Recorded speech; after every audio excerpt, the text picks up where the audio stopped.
En esta ocasión revisaremos la norma de información financiera B8 denominada Estados Financieros Consolidados y Combinados.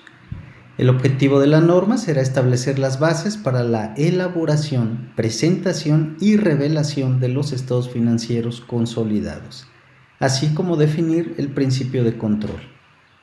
Para esto es importante partir de ciertas generalidades. Primero, que podemos elaborar estados financieros de tres tipos, ya sea consolidados, combinados o individuales.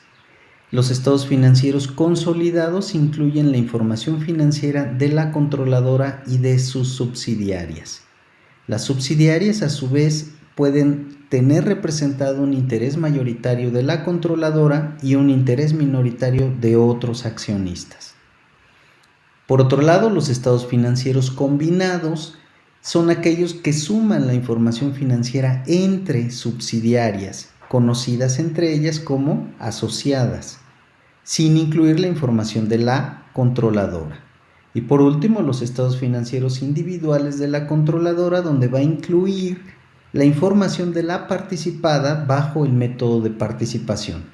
Esto es, de la subsidiaria, negocio conjunto o asociada en el porciento de participación que posea de ellas. Por ejemplo, si una subsidiaria tiene una utilidad de $1,000,000 y poseemos el 70%, bajo el método de participación sumaríamos $700,000 a la inversión en acciones y eso se mostraría tanto en el balance general como valor de la inversión en acciones como en el estado de resultados integral. Pues bien, los requisitos de la consolidación es que los estados financieros deben de utilizar políticas contables uniformes entre la controladora y sus subsidiarias. De no ser así, tendremos que realizar los ajustes necesarios para cumplir con el postulado básico de consistencia. Como en toda norma, vemos un procedimiento para preparar la consolidación. Primero vamos a integrar los estados financieros de las subsidiarias a los de la controladora. Estos estados financieros que vamos a integrar van a ser sujetos de ajustes a los activos netos de la subsidiaria en su adquisición.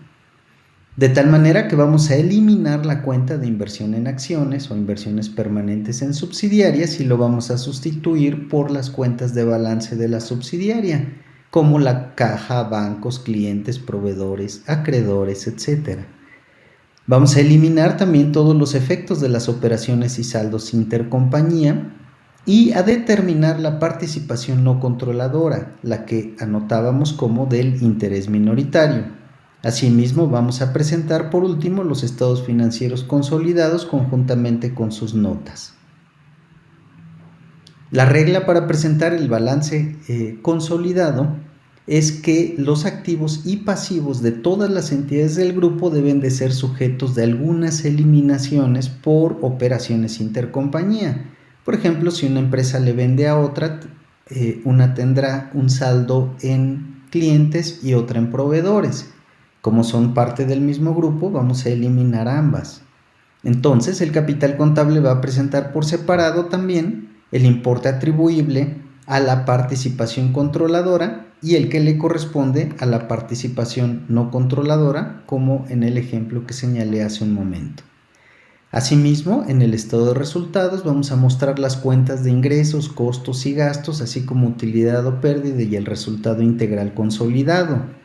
Entonces vamos a proceder a hacer algunas eliminaciones de los efectos de operaciones intercompañía. En el mismo ejemplo, una empresa le vende a otra, entonces una lo tiene registrado en el rubro de ingresos y otra en el rubro probablemente de costo de lo vendido, si es que ya fue enajenado. De tal manera que procederemos a hacer las eliminaciones para no duplicar el rubro de ventas, dado que son operaciones intercompañía. Bueno, de la misma manera vamos a revisar y hacer las eliminaciones necesarias en los demás estados financieros.